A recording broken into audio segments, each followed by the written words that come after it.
For 30 years, my family called me the failure. The invisible one. While my siblings got praised, I got ignored. Then my father had a stroke. At the hospital, fighting for his life, they discovered something that changed everything. I wasn't just rich, I was the one keeping them all afloat. And the family secret I'd been hiding? It made my mother faint right there in the ICU. Hey everyone, I'm Elena Rodriguez, I'm 35 years old, and I'm about to tell you the most complicated, painful, and ultimately satisfying story of my life. This isn't just about revenge. This is about 30 years of invisibility, a family built on lies, and the day everything came crashing down in the most unexpected way possible. Grab something to drink, because this is going to be a long one. And trust me, you'll want to hear every single detail. Let me start at the beginning. I'm the middle child of 5 kids. My older brother Carlos is 40, a successful dentist, married with 2 kids, the golden child. My older sister Patricia is 38, a lawyer, unmarried but accomplished, my mother's pride and joy. Then there's me. And below me, my younger brother Miguel, 32, who runs a construction company. And finally, my baby sister Anna, 28, who's a social media influencer with 500,000 followers. Everyone had their thing. Everyone was celebrated. Except me. I was the quiet one. The boring one. The one who didn't go to college right away because I couldn't afford it and my parents didn't have extra money for my tuition, though somehow they found money for everyone else's education. The one who worked retail jobs and lived in a studio apartment. The one who never got invited to the successful kids' family photos. At every family gathering, it was the same script. Carlos just bought a vacation home. Patricia made partner at her firm. Miguel's company landed $1 million contract. Anna got verified on Instagram. And then, if anyone remembered I existed, Elena? Oh, she's still working at that store, right? I'd smile. Nod. Stay quiet. Because what was the point? But here's what they didn't know. What nobody knew. I'd been investing since I was 19 years old. Every dollar I made from those embarrassing retail jobs? I put 50% of it into index funds, real estate investment trusts, dividend stocks. I read every book on personal finance I could find. I lived like I was broke because I was building something.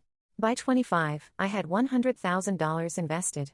By 30, I had $500,000.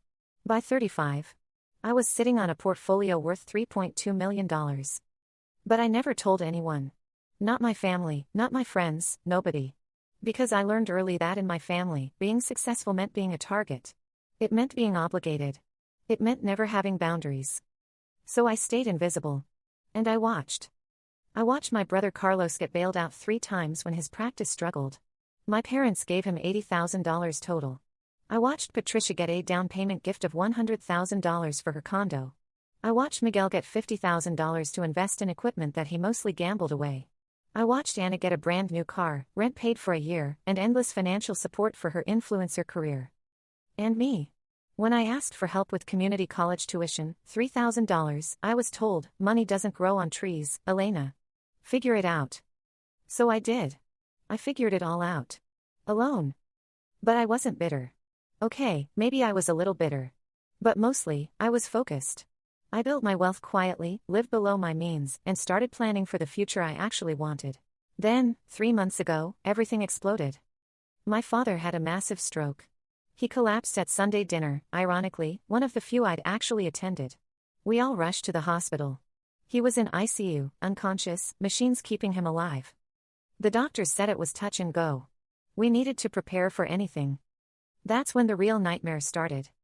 My mother, panicking, started going through my father's files to get his medical information, insurance details, all of that.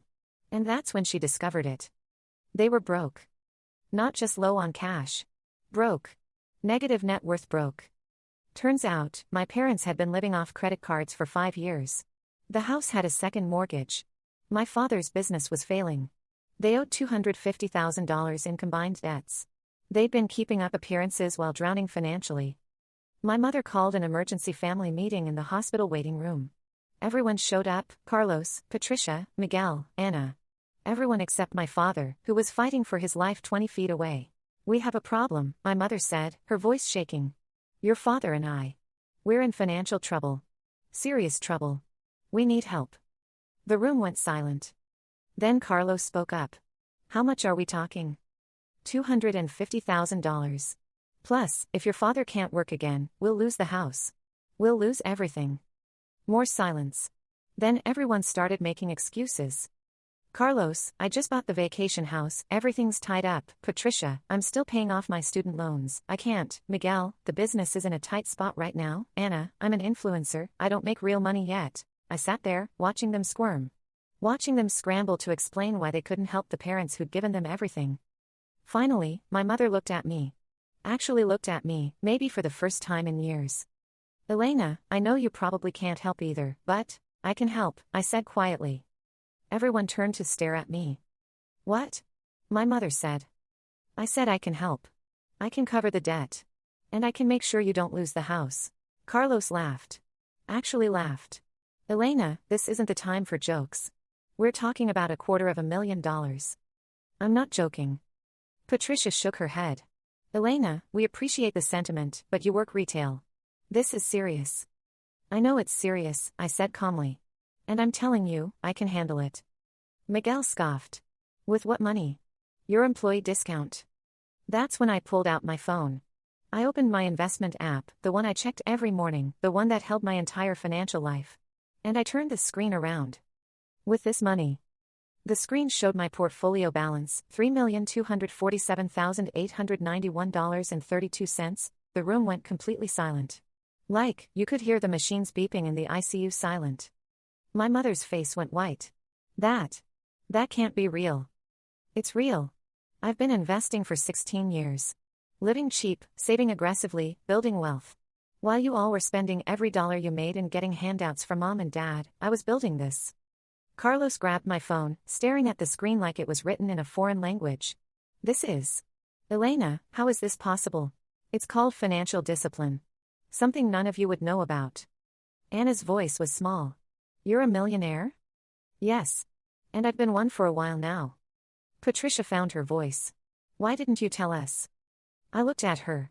Really looked at her. Why would I? So you could treat me the same way you treated mom and dad?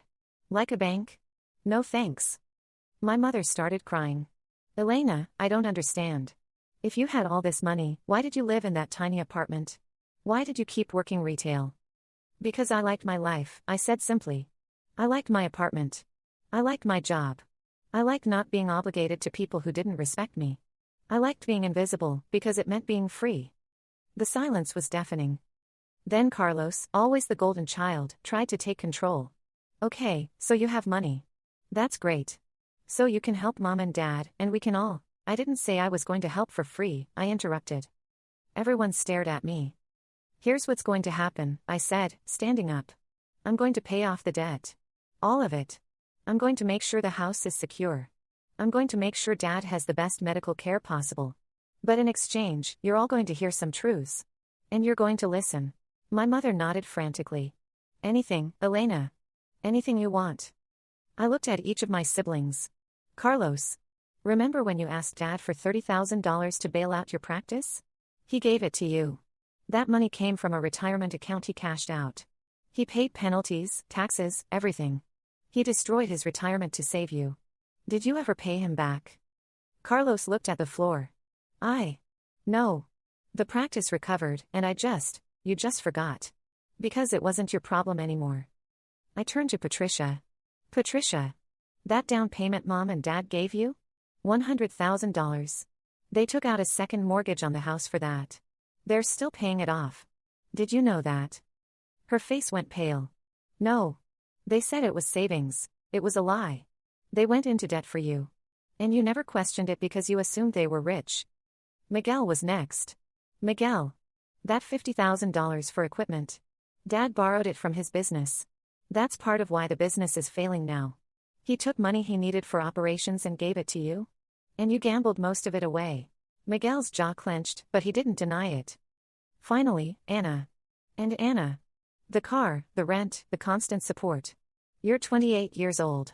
You're an able-bodied adult with 500,000 followers, and you still have our parents paying your bills. Do you know what that's done to them? Anna burst into tears. I didn't know they couldn't afford it. They never said anything. Of course they didn't. Because you're all the golden children. The successful ones. The ones they could brag about. And they sacrificed everything to maintain that illusion. I turned back to my mother. And you. You knew things were bad. You had to know. But you kept up appearances. You kept giving money you didn't have. You kept bailing everyone out. And when I, the one kid who never asked for anything, needed $3,000 for community college, you told me to figure it out. My mother was sobbing now. I'm so sorry, Elena. I'm so sorry. Why? I asked, and my voice cracked for the first time. Why was I invisible? Why was I the one who didn't matter? She didn't have an answer. Or maybe the answer was too painful to say out loud. That's when my father's doctor came out. Family of Roberto Rodriguez? We all turned. He's awake. He's stable. He's asking for his family. We filed into his room. My father looked small, weak, nothing like the strong man who'd raised us. He saw all of us and tried to smile. Then his eyes landed on me. And he started crying. Elena, he whispered. Mija. I'm sorry. I'm so sorry. I walked to his bedside. Dad, don't. You need to rest. No. I need to say this. He looked at my siblings. Your sister. Elena. She's the only one who figured it out. The only one who didn't need us. And we punished her for it. We ignored her because she didn't need us to save her. And that was wrong. So wrong. My mother was crying harder now. We failed you, Elena. We failed you so badly. Here's the thing about moments like this. You imagine them for years. You imagine finally being seen, finally being valued, finally being recognized. And you think it'll feel good. It didn't feel good. It felt hollow. Because what I wanted wasn't their guilt. It was their love. Their respect. Their acknowledgement. And I'd been trying to earn it for 30 years by being invisible. I took a deep breath. Here's what's going to happen. I'm going to pay off your debts. All of them. I'm going to set up a trust that will cover your living expenses, medical bills, everything you need. But there are conditions. Everyone waited. 1. No more handouts to my siblings. If they need money, they ask me directly, and I decide. 2. Family therapy. All of us. We're going to work through this dysfunction. 3. You treat me like an equal member of this family. Not the failure. Not the invisible one. An equal. I turned to my siblings. And you 4. You're going to start contributing. You're going to help take care of mom and dad. You're going to visit, call, show up. Because I'm not doing this alone anymore. Carlos stepped forward. Elena, I don't know what to say. Then don't say anything yet. Show me with your actions. Over the next few weeks, everything changed. I paid off my parents' debt, $250,000 transferred in one day. I restructured their mortgage. I set up a family trust with strict rules. I hired a financial advisor for my parents and made my siblings sit through the meetings. But here's where the story takes another turn. Remember how I said my father's business was failing? Turns out, it wasn't just mismanagement. My father's business partner had been embezzling money for years. Like, serious amounts. Over $400,000. When we discovered this during the financial audit I insisted on, I did something my family never expected. I hired a forensic accountant and a lawyer, Patricia, actually, once she understood the gravity of the situation. We built a case. We went after the business partner. And we won. Not only did we recover the stolen money, but we also won damages. Total recovery, $1.2 million. Suddenly, my father's business wasn't just saved, it was thriving. But he couldn't run it anymore after the stroke. So we had a family meeting. Miguel, I said. You know construction. Dad's business is construction management. How would you feel about running it? Actually running it, not just taking money from it? Miguel looked shocked. You'd trust me with that? I'd trust you with oversight. I'd be the financial overseer. Patricia would handle legal. Carlos would stay in his lane as the family cheerleader. Everyone laughed at that, even Carlos. But yes, I think you could do it. If you're willing to work for it. He nodded slowly. I'm willing. Within 6 months, the business stabilized under Miguel's management and my financial oversight. We were profitable again. But the biggest change wasn't financial. It was personal. My family started seeing me. Actually seeing me. Carlos invited me to his vacation home, not as an afterthought, but as an honored guest. Patricia started calling me for advice, not just on financial stuff but on life. Anna quit taking money from our parents and actually got a real job while building her brand. Miguel and I became close, working on the business together. And my parents. They became different people. Humbled, yes. But also more present. More real. My mother, especially, changed. She started therapy individually, not just family therapy. And one day, about 8 months after everything happened, she asked me to lunch. Just the two of us. "I need to tell you something," she said. "Something I've never told anyone." I waited. "When you were born, I had postpartum depression. Severe.